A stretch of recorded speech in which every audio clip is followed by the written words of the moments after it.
हं. सिंधुदुर्ग जिल्ह्यातील आंबा पिकाचं मोठ्या प्रमाणात नुकसान झालेलं आहे.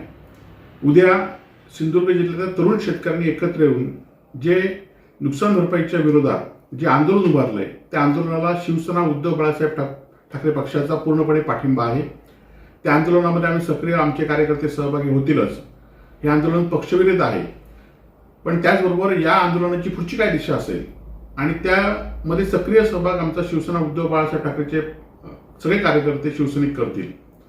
गेली 2 वर्षे सातत्याने आंब्यावर मोठ्या प्रमाणात गेल्या वर्षी सुद्धा ग्रिप्स नावाचा एक रोग आला होता आणि त्यावेळी कीटकनाशकाचे पैसे देऊ नका म्हणून इथल्या पालकमंत्र्यांनी सांगितलं होतं. कीटकनाशक डुप्लिकेट झाली होती किंवा कीटकनाशकामुळे हा रोग थांबला नव्हता, परंतु त्याचे कुठलेही पैसे शेतकऱ्यांना त्याची कुठलीही नुकसान भरपाई मिळाली नाही. आणि आता पण जवळजवळ आता शेतकऱ्यांचं जे आंबा बागायतदार आहेत त्यांचं असं म्हणणं आहे की 5 ते 10% आंबा पीक यावर्षी आलेलं आहे आणि त्यामुळे आतापासून नुकसान भरपाईची खरी तर तयारी सुरू केली पाहिजे. सातत्याने गेले 3-4 वर्ष आम्ही सातत्याने भांडतोय.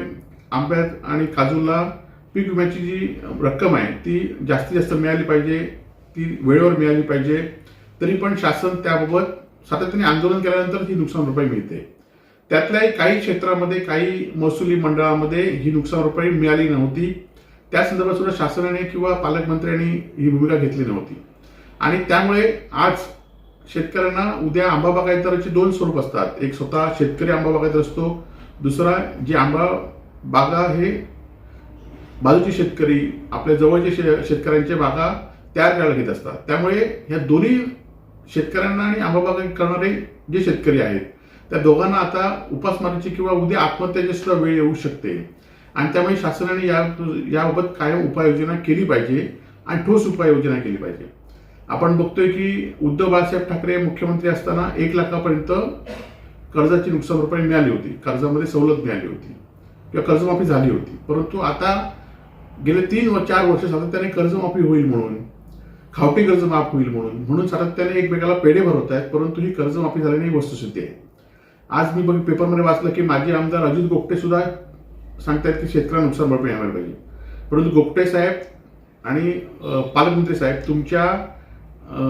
तुमच्या या पाचवी बहुमत तुमच्याकडे आहे. तुमच्याकडे कोकणातील सगळं आमदार, खासदार, पालकमंत्री या सगळ्या कोकणातील तुमच्या पक्षावर आहेत. असं असताना सुद्धा नुकसान भरपाईला एवढा उशीर का?